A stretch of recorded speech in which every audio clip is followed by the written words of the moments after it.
লালমনিরহাটে তিস্তা নদী রক্ষায় তরুণদের আয়োজনে অনুষ্ঠিত হয়েছে ব্যতিক্রমী ফ্ল্যাশ মব জাগো বাহে তিস্তা বাঁচাই।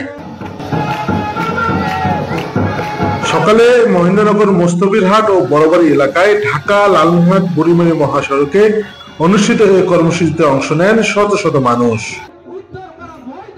তরুণ তরুণীর পাশাপাশি ছিলেন জেলে, কৃষক, শিক্ষার্থী ও স্থানীয় সাংস্কৃতিক কর্মীরা।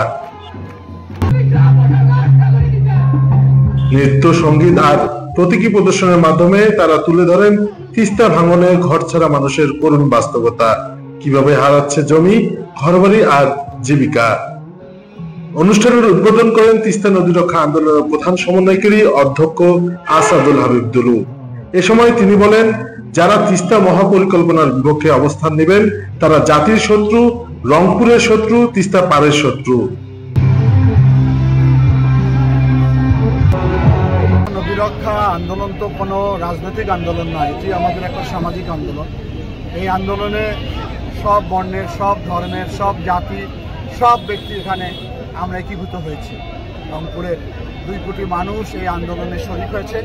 আজকে যে আন্দোলনে আমাদের সঙ্গে সংহতি প্রকাশ করেছে, এটি একটি নতুন মাত্রা যুক্ত হয়েছে।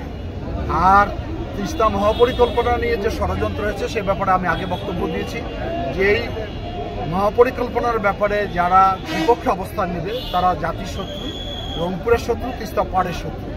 আমরা মনে করি যে কোনোভাবেই হোক তিস্তা একটা ব্যবস্থাপনার মধ্যে ফিরে নিয়ে আসা হোক, যে কারণে সরকার নানান ধরনের গড়িমসি করছে। আমরা সরকারের উপর চাপ করার জন্যই পর্যায়ক্রমে কর্মসূচি দিয়ে যাচ্ছি, সামনে আরও কঠিন কর্মসূচি আমরা দিব। আমরা আমাদের আকাঙ্ক্ষা থেকে বলতে চাই যে কোনো পরিবেশবাদী, কোনো সুবিধাবাদী ব্যক্তির কথা শুনে 2 কোটি মানুষের জীবনের বিরুদ্ধে যাতে কেউ অবস্থান গ্রহণ না করে। আমরা আশা করি সরকার অতি অল্প সময়ের ভিতরে তিস্তা মহাপরিকল্পনার কাজ শুরু করে দিয়ে এই এলাকার মানুষের দীর্ঘদিনের যে আশা আকাঙ্ক্ষা সেটা তারা বাস্তবায়ন। জেএমজি লালমনিরহাটের আহ্বায়ক শহীদ ইসলাম সুজন সহ সংগঠনের নেতৃবৃন্দ জানান, তিস্তা মহাপরিকল্পনার দ্রুত বাস্তবায়নই পারে এই অঞ্চলের মানুষকে রক্ষা করতে। তন্ময় আহমেদ নয়ন, লালমনিরহাট নিউজ।